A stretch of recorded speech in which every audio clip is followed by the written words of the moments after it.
아멘. 하나님께서 남자와 여자를 창조하셨습니다. 그러니까 아마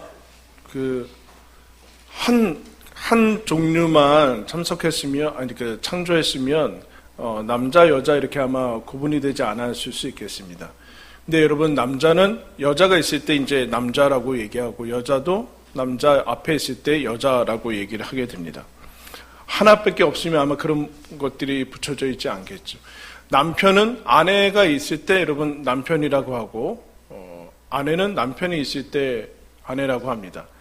결혼하지 않으면 그냥 그런 호칭이 붙어져 있지 않습니다. 즉, 상대가 누가 있느냐에 따라서 나의 정체성이나 역할들이 하나씩 늘어나게 되는 것을 봅니다. 자녀를 낳으면 부모라고 붙입니다, 여러분. 자녀가 있을 때만 아빠, 엄마라고 얘기를 하고 있죠. 또 내가 이 땅에 태어나면은 자녀라는 그런 신분을 여러분 가지게 됩니다. 부모가 있다라는 것이죠, 부모가 돌아가시면 자녀의 신분은 상실됩니다. 즉, 그냥 나 홀로 부모가 된다든가 아니면 나 그냥 혼자 자녀가 된다든가 그런 건 없습니다. 그냥 누군가가 있기 때문에 그런 것이죠. 선생님이라는 것은 학생이 있다라는 뜻이죠. 학생이라는 것은 선생님이 있다라는 뜻이 됩니다. 손님도 역시 마찬가지죠. 어디 들어가면 손님이 있고 또 이제 거기서 맞이하는 주인이 있습니다. 나는 지금 그대로인데 누구를 만나느냐에 따라서 내 역할들이나 그런 신분이나 호칭들이 바뀌는 것을 봅니다. 이것을 제가 명칭하기로는 한번 따라했습니다. 사이성이라고 제가 붙였어요. 사이성.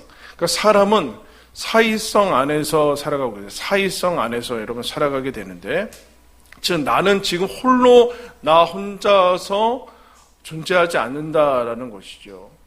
뭔가 사회적이건 아니면 개인적이건 간에 엮인 그 사이 안에서 나를 규정하는 그런 것들을 이제 만나게 됩니다. 하나님께서 이스라엘 백성 가운데 그리고 하나님을 믿는 사람들 전에 율법이라는 것을 주시면서 그 율법 속에서 이스라엘 백성이 자기 자신을 규정하고 또 보게 됩니다. 그러면서 뭘 알게 되는가? 하나님 안에서 복음 이전의 나를 보게 되는데, 오늘 나는 누구인가? 라는 것을 이제 얘기를 하고 있어요. 나는 누구인가? 누가 나인가? 라고 할 때, 여러분 15절 말씀해 보면 자기 자신에 대해서 이렇게 얘기합니다. 내가 행하는 것을 내가 알지 못하노니 곧 내가 원하는 것은 행하지 아니하고 도리어 미워하는 것을 행한다. 원하는 것을 행하지 않고 원하지 않고 미워하는 것을 행한다. 여러분, 누가 납니까? 원하고 있는 것이 납니까? 원하지 않는 행하는 것이 납니까? 19절에 또 이렇게 얘기했어요. 내가 원하는 바 선은 행하지 아니하고 선악으로 넘어왔어요. 도리어 원하지 아니하는 바 악을 행하는도다. 여러분, 선을 원하는 원함과 행함이 있는데, 선을 원하는 게 여러분이에요? 악을 행하는 게 여러분입니까? 네? 왜 나한테 물으세요? 그러니까. 선을 마음속으로 원하는 게 난가? 아니면 실제로 결과를 얻게 하는, 실행하고 있는 악을 행하는 것이 난가? 묻게 된다는. 더 나아가서 22절에는 하나님의 법을 내가 속사람으로는 즐거워하는데 실제로는 죄의 법을 행하고 있다. 여러분, 하나님의 법을 즐거워하는 것이 납니까? 아니면 죄의 법을 즐거워하고 있는 것이 납니까? 지금 이건 묻고 있는 것이죠. 그럼 난가 뭔가, 그래서 율법이 뭐라고 있는가? 이것에서 추출을 해내요. 어느 것이 난가라고 추출을 하는데, 이제 우리가 앞에서 이런 얘기를 했죠. 율법이 죄냐? 율법과 우리가 결별해야 되고 사별을 해야 되는데, 사별했는데 그럼 율법이 죄냐? 그렇지 않다. 율법이 그렇게 나쁜 것이 아닌데 왜 사별해야 되냐? 율법은 우리를 살려내지 못하기 때문에, 진단하는 거기 때문에, 그것은 우리의 생명을 주지 못하기 때문에 벗어난 것이다. 그러면 왜 그 선한 율법이 나한테 오면 사망이 됐느냐? 그것에 대해서 얘기를 하고 있어요. 왜 그런지 아느냐? 그건 너희들이 죽었기 때문에 그렇다.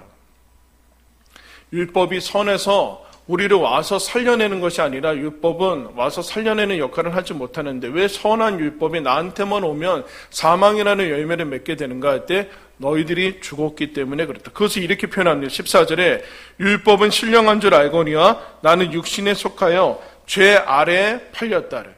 즉 육신 이제 율법을 통해서 내가 누군지 추출해내는데 뭘 알게 되는가? 나는 죄 아래에 팔렸다라는 것을 알게 됩니다. 뭘 알게 되는가? 나는 죄가 나를 장악하고 있는 주인이라 지배하고 있다라는 것을 알게 되고 18절 말씀에 내 속에 선한 것이 거하지 아니하는 것을 알았다. 율법은 알게 해요. 어떤 것을 알게 하는가? 내가 죄 아래에 팔렸고 내 속에 선한 것이 거하지 아니하는 것을 알게 됩니다. 내 속에 선한 것이 거하지 나는 나인데 내 속이 있는데 내 속에 선한 것이 자리 잡고 있지 않다라는 것을 알게 합니다. 그리고 더 나아가서 23절에는 죄의 법이 나를 사로잡는 것을 본다 이렇게 얘기합니다. 나를 지배하고 있고 장악하고 있고 나를 주인으로 삼고 있는 것이 죄라는 것을 율법을 통해서 알게 됐다라는 거예요. 알게 됐다. 여러분 이게 이제 꼼짝 못하게 됐다라는 거죠. 내가 왜 이렇게 원하는 것은 이제 행하지 못하고 원치 않는 것만 행하고 있는가? 이제 그럼 요새 여러분 우리나라도 발전하면서 죄악들도 발전하게 되는데 많은 중독들이 있죠. 그럼 알코올, 마약 이런 것은 물질 중독이라고 하고 인터넷, 쇼핑, 도박 이런 것은 행위 중독이라고 합니다. 행위 중독. 오늘날에 행위 중독자들이 이제 많아지는데 멈추지 못하는 사람들이라는 책이 있습니다. 그 책의 부제는 이렇습니다. 무엇이 당신을 끊임없이 확인하고 검색하게 만드는가? 모바일 중독에 대해서 얘기를 하고 있는데 오늘날에는 모노포비아라는 이제 하나의 단어가 생겼는데 그건 뭔가 모바일 결핍 공포증. 여러분 핸드폰 안 가지면 어때요? 큰일 난 거지 이제. 네? 불안해서 어떻게 할 수? 그때 무슨 중요한 전화가 그런 적 있어요, 여러분? 그때 무슨 중요한 전화가 온 적 있어요? 지금도 막 전화 올까봐 뭘 확인해요, 여러분?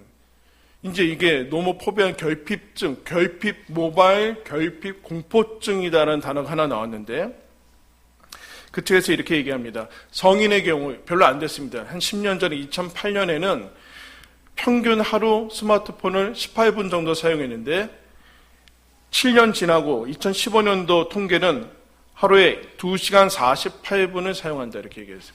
2시간 30분이 늘어났죠. 업무 때문에 사용하는 것이 아니다.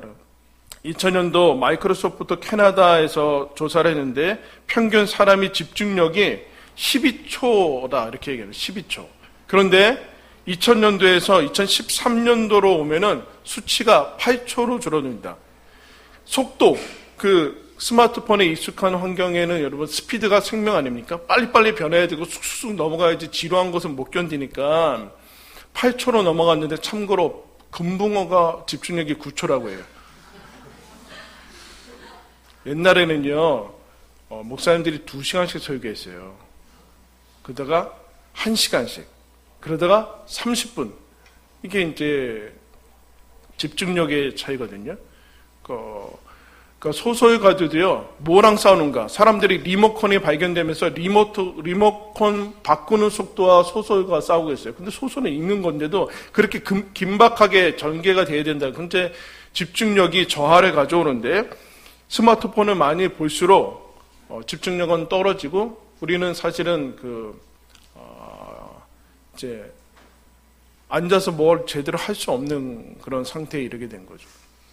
그래서 여기서 조사를 하는데 2015년도에 이 모바일 결핍 공포증에 걸린 사람이 무려 2억 8천만 명으로 추산된다 이렇게 얘기합니다.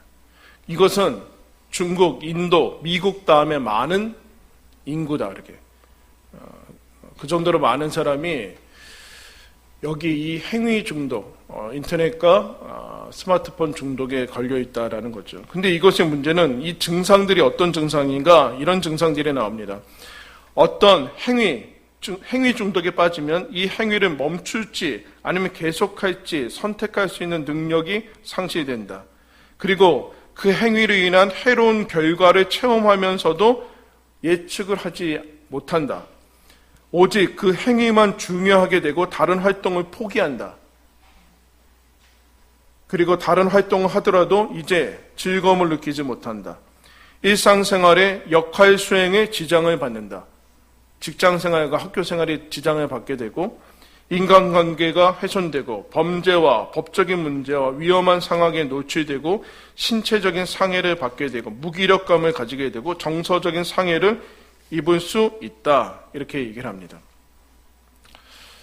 분명히 우리 아이들은 공부해야 되는데 그런데 핸드폰 보고 있죠. 그러고 있고 우리 어른들도 기도해야 되는데 근데 텔레비 보고 있고 이러고 있는 거예요. 나 먹지 말아야 되는데 그리고 오늘 라면을 밥 말아 먹고 있고 뭐 이런 거. 여러분 이게 간단한 거 아닙니까? 아주 사소한 거 아니에요. 근데 이게 사망의 증상이라는 거예요. 내가 원하는 바를 하지 못하는 거. 이건 사망의 바이러스라는 거예요. 사망의 바이러스.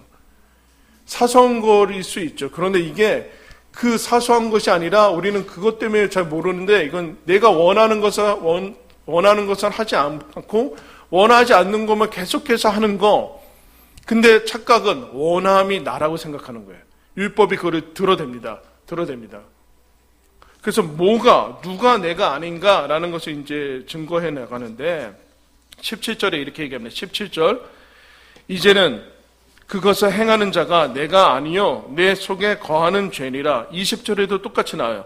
만일 내가 원하지 아니한 그것을 하면 이를 행하는 자는 내가 아니요 뭐라고 그래요? 내 속에 거하는 죄라. 이건 무슨 얘기예요? 책임 회피하는 거예요? 내가 원하지 않는 거 행하고 악을 행했는데 어느 날 가서 그거 내가 한 거 아니야. 그럼 누가 했냐? 내 속에 죄가 있습니다. 이게 무슨 뜻이에요, 여러분? 변명하고 책임 회피를 하는 겁니까? 죄라는 게 무슨 인격이에요? 다른 나 말고 이중인격이 있어서 내 안에 또 다른 자아가 있어서 그렇게 한다는 겁니까? 그렇지 않고 내 삶을 주관하고 나를 움직이게 만드는 것이 내가 아니라 죄라는 주체가 또 있다는 거예요. 내가 아니라는 얘기예요. 이건 변명이 아니라 지금 실제로 얘기를 하고 실제. 죄라는 것이 실제로 내 안에 자리 잡고 있더라. 나는 내 마음대로 살지 못하더라. 이렇게. 내 마음대로 움직이지 못하더라. 근데 여러분 중요한 게 있어요. 어떤 게 중요하냐면 지금 율법을 통해서 인간의 실존을 발견한 다음에 뭘 지금 성경이 얘기하는가? 나랑 내가 아니요 죄다라고 하는 것은 나랑 죄를 구별하고 있어요, 여러분. 이거 여러분 대단히 중요한 겁니다. 죄가 나는 아니에요. 이게 구분이 잘 안 되는데 죄는 내가 어떤 행한 일이 나는 아니에요. 내가 어떤 행한 일, 그럼 내 속에 가지고 있는 그 생각들도 나는 아니에요. 내 생각이에요. 내 생각이지 나는 아니에요. 아까 묻겠습니다, 여러분. 내가 선을 행하기를 원합니다. 그 원함이 나예요? 아니면 누구예요? 내가 원하는 거지만 그 자체가 나는 아니에요. 내 몸이 나는 아니에요, 여러분. 내 몸은 분명히 내 것이지만 나는 아니다. 이런 얘기가 있어요. 여러분 몸은 여러분 거예요? 그러면 안 늙게 해야 될 거 아니에요? 아니잖아요. 우리는 어릴 적부터 내 몸은 내가 통제할 수 없어요. 내 몸이지만. 근데 만약에 여러분의 몸이 이제 계속해서 나이가 들어가고 노쇠해지고 병도 있고 때로는 장애도 있고 그러는데 그때 그게 납니까? 그건 내 몸일 뿐이에요. 나는 아니에요. 나는. 이거 구분을 해야 되는 거예요. 그리고 더 나아가서 나는 지금 악을 행합니다. 원하지 아니하는 악을 행해요. 그 악을 행하는 악을 분명히 나는 행했지만 그 악을 행하는 그 행함은 나는 아니에요. 나는 아니에요. 더 나아가서 선을 행했어요. 선을 행한 것이 곧 나는 아니에요. 이 구분을 하고 있어요, 여러분. 구분을 하고 있어요. 내가 아니요 죄다라고 얘기를 하고 있습니다. 죄다. 그러면 근데 문제는 해결되지 않아요. 내가 하지 않았고 내 안에 있는 죄가 나를 통제해서 장악해서 죄를 저지르고 악을 행했다. 그런다고 문제는 해결되지 않아요. 왜냐하면 그 죄가 내 안에 있기 때문에 그래요. 내 안에 있기 때문에 죄와 함께 망할 거다라는 거예요. 죄가 나를 사망으로 끌고 갈 때 그 죄를 분리되지 않으면 추출되지 않으면 나는 죽게 될 것이다 라고 얘기를 하고 있습니다. 그러면서 더 나아가서 무슨 얘기를 하는가? 아까 뭐라고 그러겠어요? 행함에 대해서 얘기를 해요. 관찰을 했어요. 내가 원하는 것은 분명히 이런데 행하는 것을 열매를 보고 겉을 보니까 원하지 않는 것만 행하고 있다. 여러분, 행함을 본다는 것은 겉을 본다는 게 실제를 본다는 실제 내가 뭘 하고 있는가라는 것을 통해서 내면을 보는 건데, 지금 성경 뭐라고 하는가? 내 속에 죄가 있다고 얘기하고, 속이 문제다라요.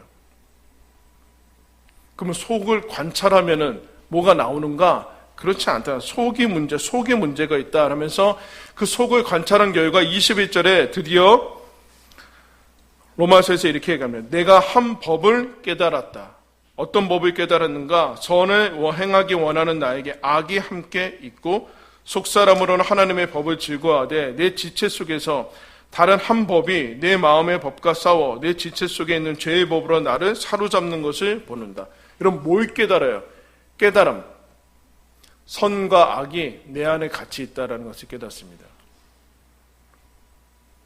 지금 이건 다음 시간에 얘기할 건데, 여기서 나는 누군가? 불신자인가? 아니면 신자인가? 아니면 거듭난 사람인가? 근데 거듭난 사람이 어떻게 죄 아래 사로잡혀 있는가? 그러면은 불신자가 어떻게 하나님의 법을 즐거워하는가? 이건 역사적으로 아직까지 해결이 안 되고 있어요. 근데 어쨌든 이 사람은 깨닫고 있는데 선과 악이 나와 내 안에 공존하고 있다는 것을 깨닫고 있고, 더 나아가서 싸움이 있다는 것을 깨닫고 있습니다. 내 안에 싸움이 있는데 문제는 뭔가? 죄의 법이 나를 사로잡는 것을 본다, 이렇게 얘기하고 보는데, 죄의 법이 나를 사로잡는 거 보는데, 문제는 보고 있는데도 당하는 거예요. 속수무책이다라는 거. 그거는 뭐예요? 깨달았다라고 얘기했어요. 깨달았다. 죄가 늘 이긴다는 거죠. 죄를 인식한다고 해서 이기지 못한다라는 거예요. 여러분, 이 죄는 심리적인 문제가 아니에요. 무지의 문제가 아니에요. 심리적인 문제나 정신의학적인 문제가 아니라 죄는 강력한 실제예요. 강력한 실제. 그래서 죄를 이기는 자연인은 없어요, 여러분. 그러면 안 줄게요. 죄를 이기는 사람은 없어요. 깨달은 것. 사람이 하나님 없이 최고의 경지로 갈 수 있는 게 흔히 깨달음이라고 하는데, 그 깨달음은 뭐냐면은 내 안에 선한 것이 없구나. 내 안에 죄가 있구나. 그래서 무슨 생각을 하게 되는가? 이 죄를 내가 스스로 어떻게 할까라고 여러분 그 길을 발견해 나가는데, 그것으로 되지 않는다는. 이 깨달음은 어디로 가는가? 24절에 다 같이 한번 읽겠습니다. 시작. 오라 나는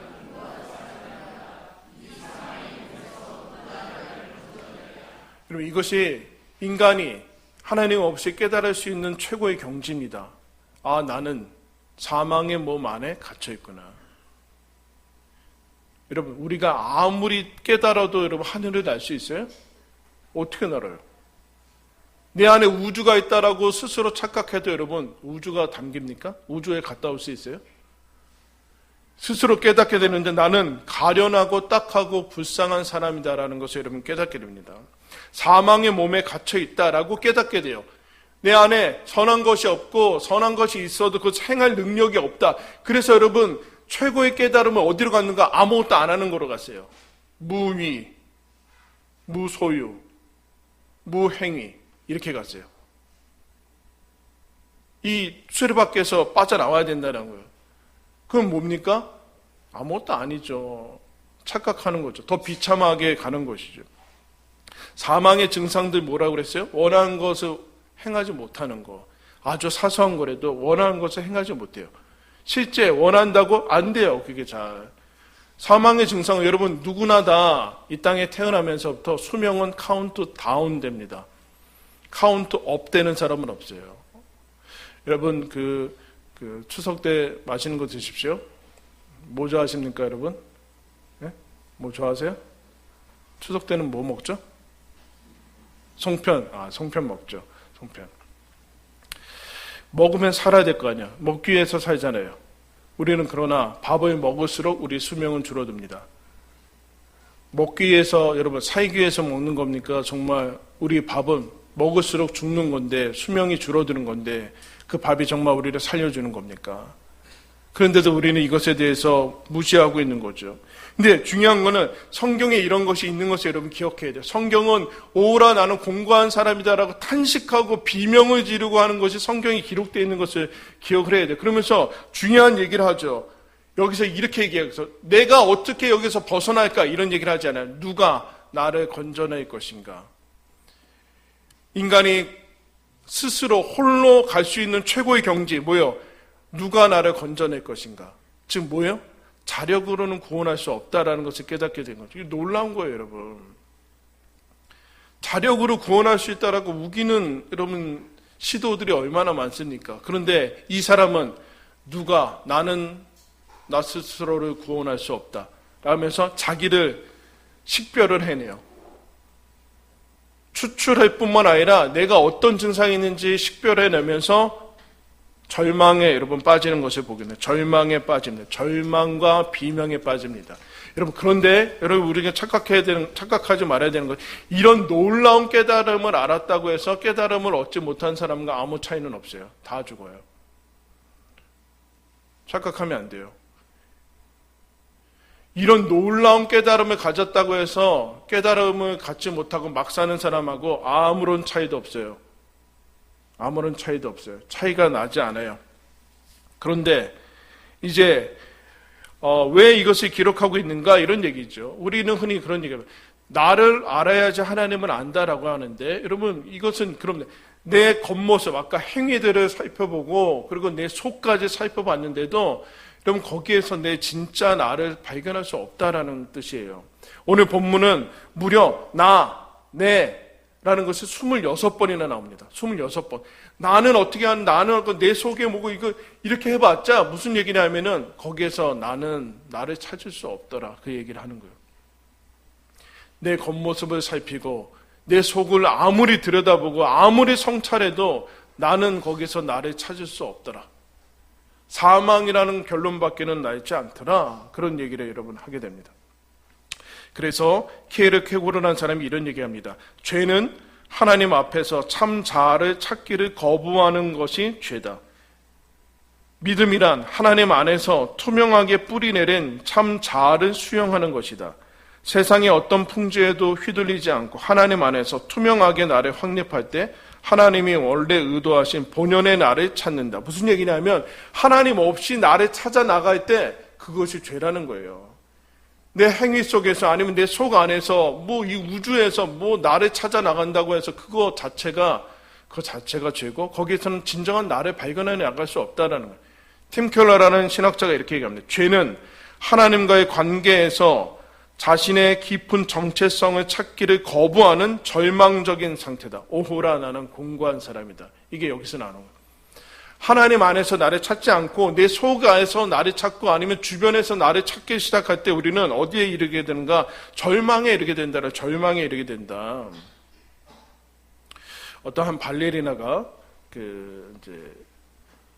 발레리나 얘기가 있는데 어릴 적에 이 아이가 거울을 보고 있는데 문 이제 옆으로 그 아이가 원래 진짜 예쁜데 그 아이가 거울 보고 있으니까 엄마가 지나가면서 뭐라고 그랬게요? 엄마 같으면 뭐라고 그래요? 아 예쁘다 그럴 거 아니에요? 엄마? 근데 엄마가 지나가면서 네가 예쁜지 아냐? 이렇게 지나갔어요. 동감하시는 거예요? 네가 예쁜지 아냐? 그 아이가 그때서부터 나는 예쁘지 않다라고 받아들입니다. 전혀 그렇지 않은데 나는 예쁘지 않구나. 거울을 봐도 나는 예쁜 사람이 아니구나. 커서 발레리나가 됩니다. 발레리나가 돼서 어려운 그 장학금을 받으면서 발레리나를 막 하게 되는데 엄마가 뭐라고 했냐? 야, 네가 어떻게 장학금을 받았는지 모르겠다. 그래서 뭐라고 그러냐면 야, 나는 네가 왼발만 2개인 줄 무슨 소리인지 알아요? 발레리나인데 못한다는 거죠. 나는 네가 왼발만 2개 태어난 거 가지고 엄마가 왜 그럴까요? 그러면서 그 사람은 나중에 유명한 발레리나가 돼서 사람들의 엄청난 환호와 팬들이 있는데 나는 왼발만 2개 가지고 있는 사람이라는 것으로 정체성을 가지고 갑니다. 나중에 이게 하나님 안에서 치유가 되는데 이 얘기하는 거예요. 이 얘기하는 거. 누가 나한테 해준 얘기, 아니면 내가 가지고 있는 실력, 아니면 위대한 발레리나, 그런 것은 내 정체성이 아니라는 거예요. 그러면 어디에 반드시 이르게 되는가? 절망에 이르게 된다는, 절망에. 외부에서도 찾을 수 없고 내 속에서 찾을 수도 없어요. 여러분, 내면에 살펴서 소용없어요. 나라는 것은 하나님이 만드셨기 때문에 하나님 앞에 서야만 돼. 신 앞에만 서야 돼요. 신 앞에 서요. 깨달아도 소용없어요. 아까 얘기했죠. 사람은 사이성 안에만 존재한다고. 하나님과의 사이가 깨어진 상태에서 나는 나를 발견해 나갈 수 없어요. 삼위일체 하나님의 핵심은 그분들이 서로 사이가 좋다는 거예요. 사이성은 하나님의, 삼위일체 하나님의 핵심입니다. 즉, 그런데 하나님은 반대급부가 필요가 없어요. 사람이 있어야지만 하나님이 되는 거 아니에요. 삼위일체 하나님은 스스로 존재하십니다. 그런데 사람은 스스로 존재하지 않아요. 하나님이 계셔야지 존재하는 거예요. 하나님 앞에 설 때마다 나라는 그런 이름의 뜻이 나옵니다. 나는 무엇인가? 나라는 뜻이 무엇인가? 나. 누가 내가 아니고 나는 누구인가라고 할 때 나라는 뜻은 무엇인가? 한번 따라했습니다. 하나님의 사랑받는 자. 나라는 뜻은 내가 재능이 뭐고 지식이 뭐고 연봉이 뭐고 키가 뭐고 얼굴이 뭐고 그게 아니라 나는 하나님의 사랑받는 자고 하나님이 기뻐하시는 존재다라는 게 나라는 뜻이에요. 하나님 앞에 설 때만이 여러분 됩니다. 하나님 앞에 설 때만에. 엠 보스캠프라는 작가가 이제 아이들을 많이 키우면서 그 아이들이 이제 학교 가면은 여러분 아이들이 어릴 적에 여러분들도 어릴 적에는 그 엄마 아빠가 제일 이쁘다 아까 그 엄마랑 다르게 제일 이쁜 줄 알다가 학교 가고 사회생활 하자마자 내가 최고의 사람이 아니구나 라는 것을 깨닫지 않습니까? 비교하게 되고 그러면서 아이들이 엄마 아빠한테서 배우는지 모르지만 야 뭐 쓰레기야 막 이런 얘기하고 못나나 왕따시키고 막 그러잖아요. 이런 걸 경험하면서 아이들이 이제 여러 가지 혼란을 가져오게 됩니다. 그때 그 엄마가 그런 얘기를 해요. 그 딸아이한테 이런 얘기를 합니다. 사람들은 늘 너에 대해 어떤 견해를 갖고 있을 거다. 그러나 널 속속들이 아시는 분은 하나님 한 분밖에는 없다. 그래서 너는 하나님을 위해서 사는 거야. 누가 뭐라 하든 그 말이 널 깎아내리거나 규정하거나 제한할 수 없다. 널 지으신 창조주만이 너가 누군지 규정할 수 있어. 내 정체성은 내가 발견하는 자아 위에 세워지는 것이 아니다. 내가 누구인지, 너가 안전한지, 너가 받아들여질 만한 존재인지는 하나님에게만 달려있다. 내 감정에 달린 것이 아니다. 내가 스스로 어떤 감정을 느끼기 전에 그 전에 너는 존재했고 그게 바로 하나님이 너를 향해 느끼신 바다. 이 세상에 하나님이 너에 대해 어떻게 느끼시는지를 제대로 느끼고 아는 것보다 더 중요한 일은 없다.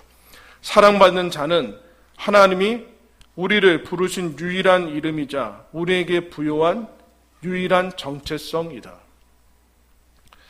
여러분, 사랑받는 하나님의 사람들, 여러분의 행위도, 여러분의 마음도, 여러분의 감정도, 생각도, 앞으로 어떤 일이 벌어질지 모르지만 여러분 안에 벌어지는 그 일들도, 세상의 평가도 여러분은 안 합니다. 여러분은 여러분입니다. 여러분이 여러분일 수 있고 내가 나일 수 있으려면 하나님 앞에 서야 됩니다. 하나님께서는 우리들한테 태초에 그리고 앞으로도 영원히 흔들리지 아니하는 유일한 이름을 주셨습니다. 사랑받는 자라는 그 정체성을 주셨습니다. 이것이 오호라라는 탄식에서 우리를 감탄으로 바뀌게 되는 유일한 지점입니다. 여러분, 이 흔들리지 아니하는 내가 누구인가 하나님의 사랑받는 자라는 것을 여러분 굳게 믿으시고 그것을 누리시는 저와 여러분들 되길 바랍니다. 우리 함께